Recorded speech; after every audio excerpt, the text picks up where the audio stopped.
लेकिन कांग्रेस पार्टी ने हमें योग्य नहीं समझा, उचित उम्मीदवार नहीं समझा।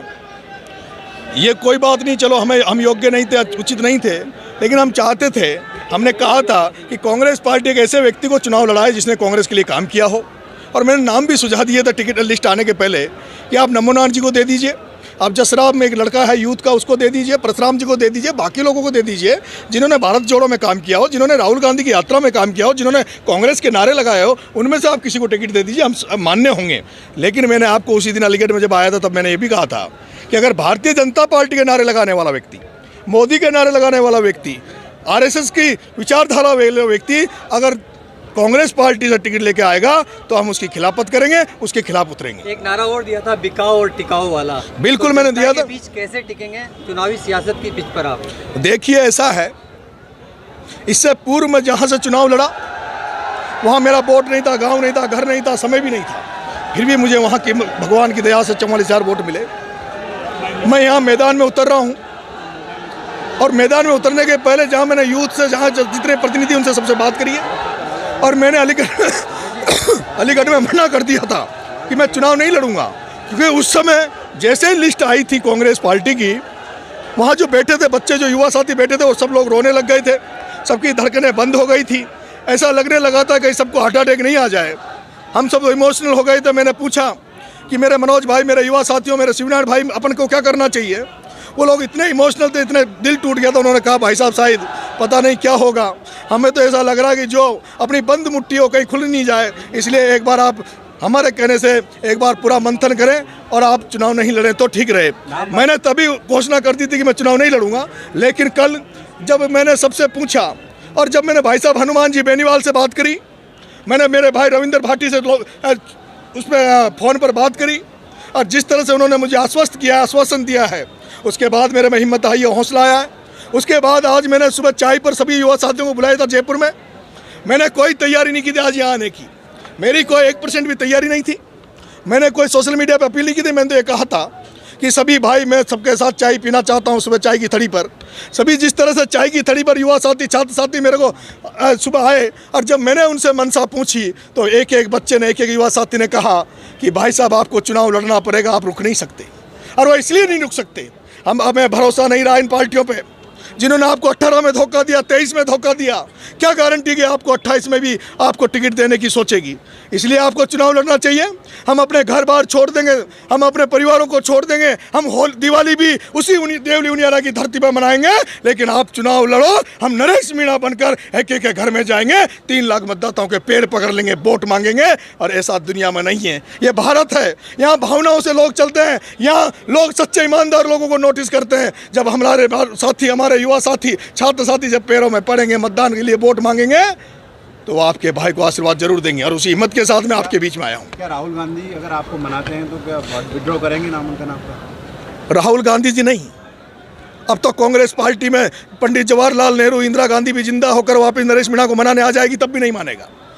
आपने जो बाबा साहेब की प्रतिमा के नीचे आंसू आए थे आपके, उस आंसुओं से क्या नई ऊर्जा ले ली? ये आंसू का सैलाब है। पूरा हिंदुस्तान का युवा छात्र देख रहा है कि किस तरह से देश में उभरते हुए छात्र नेताओं की राजनीतिक हत्या की जाती है। एक मेरा साथी जेएनयू में कन्हैया कुमार, एक हमारा साथी छात्र नेता कन्हैया कुमार जो कम्युनिस्ट था, वो भी बेचारा इस कांग्रेस के चक्कर में पड़ गया, कांग्रेस में चला गया। उसको पहले इन कांग्रेसियों ने बिहार से हरा दिया, और अभी उसको ऐसी टिकट लोकसभा में दिल्ली से दिया जहाँ ये तय था कि कन्हैया कुमार हार जाएगा। ये नहीं चाहते कि कोई युवा छात्र नेता राजनीति में उभर कर आए। इसलिए ये राजस्थान में एक नई क्रांति उपचुनाव में पैदा होगी। जिस तरह से भाई साहब हनुमान बेनीवाल जी और रविंद्र भाटी ने मेरे को आश्वस्त किया, भाई साहब हनुमान जी बेनीवाल ने जिस तरह से चंद्रशेखर आजाद और उसका नाम राजकुमार रोत का भी भरोसा मुझे दिलाया, मुझे ये पक्का विश्वास है अगर भाई साहब हनुमान जी बेनीवाल, रविंद्र जी भाटी, राजकुमार जी रोत और भाई हमारे चंद्रशेखर जी आजाद अगर देवली उनियारा के यहाँ पर आएंगे, तो ये तय मान लीजिए कि राजस्थान के 2028 के चुनाव में एक नई चिंगारी भड़केगी। उस चिंगारी की शुरुआत इस देवली उनियारा की धरती से होगी। आजकल टिकट बिकने की बड़ी चर्चा है राजनीति में। अब ये बात छोड़िए, ये सब दुनिया को पता लग गया कि हरिश्चंद्र मीणा ने 8 करोड़ रुपए में केसी मीणा को टिकट बांटा है। अब मुद्दा बकरे का नहीं है, अब तो मुद्दा राजनीति को बदलने का है। अब मुद्दा राजस्थान की राजनीति को बदलेंगे, उन लोगों को, भ्रष्ट लोगों को हटा देंगे और नई राजनीति पैदा करेंगे। मैं आपके मीडिया साथियों से एक निवेदन करना चाहता हूँ, मेरे अलावा मैं समर्थन देता हूँ उस तेजाजी महाराज के बेटे हनुमान बेनीवाल के पत्नी के भी मैं समर्थन देता हूँ। और मैं जाट भाइयों से भी निवेदन करना चाहता हूँ, हे जाट भाइयों, एक कहावत है कि टूटेड़ी खाट और झुकेड़ो जाट काम को कोनी। टूटेड़ी खाट और झुकेड़ो जाट काम को कोनी। तुम जिसको कांग्रेस में अगर किसी रतन चौधरी को टिकट दिया उसको बना दोगे, तुम बीजेपी के हेमंत और डांगा को बना दोगे तो वो एक व्यक्ति बीजेपी के नारे लगाएगा, रतन चौधरी कांग्रेस के नारे लगाएगा। लेकिन अगर हनुमान बेनीवाल की पत्नी कनिका बेनीवाल को तुमने जिता दिया तो मेरे जाट भाइयों, वो तेजाजी महाराज की जय जयकार करेंगे। और मैं नरेश मीणा एक कह देना चाहता हूँ जाट भाइयों से, पूरे तेजाजी के वंशजों से मैं कह देना चाहता हूँ कि हनुमान बेनीवाल को कमजोर मत होने देना। हनुमान बेनीवाल की पत्नी को खीवसर से जिता के भेजना, जैसे मैंने राजस्थान विश्वविद्यालय में प्रभात चौधरी को जिताया था। आने वाले समय में अब तक हनुमान बेनीवाल अकेला था, लेकिन जिस तरह से चंद्रशेखर आजाद उसके साथ खड़ा है, राजकुमार रोत उसके साथ खड़ा है, हाड़ौती से लेकर पूर्वी राजस्थान तक अब हनुमान बेनीवाल का छोटा भाई बनकर नरेश मीणा उनके साथ खड़ा रहेगा। जो सपना हम बहुत दिनों से देखते थे, आने वाले समय में किसान का 2028 के चुनाव में किसान के बेटे को मुख्यमंत्री बनाकर ही बस लेंगे, मुख्यमंत्री बनाकर ही रुकेंगे। मैं भाई रविंद्र भाटी से भी एक निवेदन करना चाहता हूँ, जिस तरह से गुर्जर मीणाओं के मतभेद थे, मनभेद थे, और जिस तरह से मैंने काम किया दोनों समाजों में, जिस तरह से मैंने गुर्जर मीणा समाज को एक कर दिया, भाई रविंद्र भाटी जी बड़ा दिल बता के, भाई हनुमान जी आप भी बड़ा दिल करके दोनों भाई उनियारा में एक मंच पे आ जाना।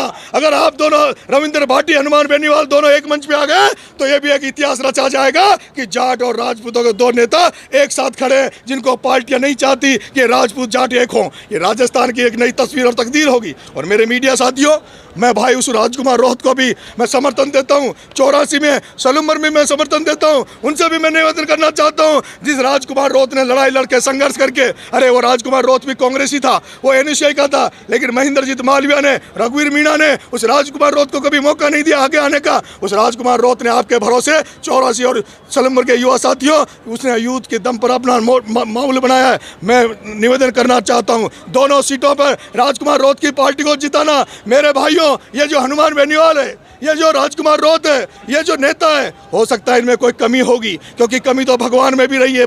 अगर कमी नहीं हो आदमी में तो हम भगवान बन सकते हैं। लेकिन मेरे भाइयों, गांव में एक कहावत है, ना मामा से तो काना मामा ठीक है। ये जो दुनिया में तुम्हें नेता नांगड़े दिख रहे हैं, ये जो नील लगा लगा के दिख रहे हैं, ये जो पैसे की राजनीति करने हैं, इनसे तो 1000 गुना अच्छा है हनुमान बेनीवाल, इनसे 1000 गुना अच्छा है राजकुमार रोहत, इनसे 1000 गुना अच्छा है वो चंद्रशेखर आजाद जिसमें गोलियां चली लेकिन वो रुका नहीं, और चंद्रशेखर आजाद जिसने गोलियां चलने के बाद भी यूपी से निर्दलीय चुनाव जीत कर आया। और मुझे जब दुख हुआ जब चंद्रशेखर आजाद को हराने के लिए प्रियंका गांधी वहाँ उसके विधान लोकसभा में पहुंची, वहाँ और लोग भी उसके लोकसभा में पहुंचे। इसलिए मेरे युवा साथियों, 84 में भी और जिताना, सलूमर में राजकुमार रोहत को जिताना, और खींवसर में सभी जाट भाइयों से निवेदन है, ये डमी कैंडिडेट है, ये जो एजेंट है बीजेपी कांग्रेस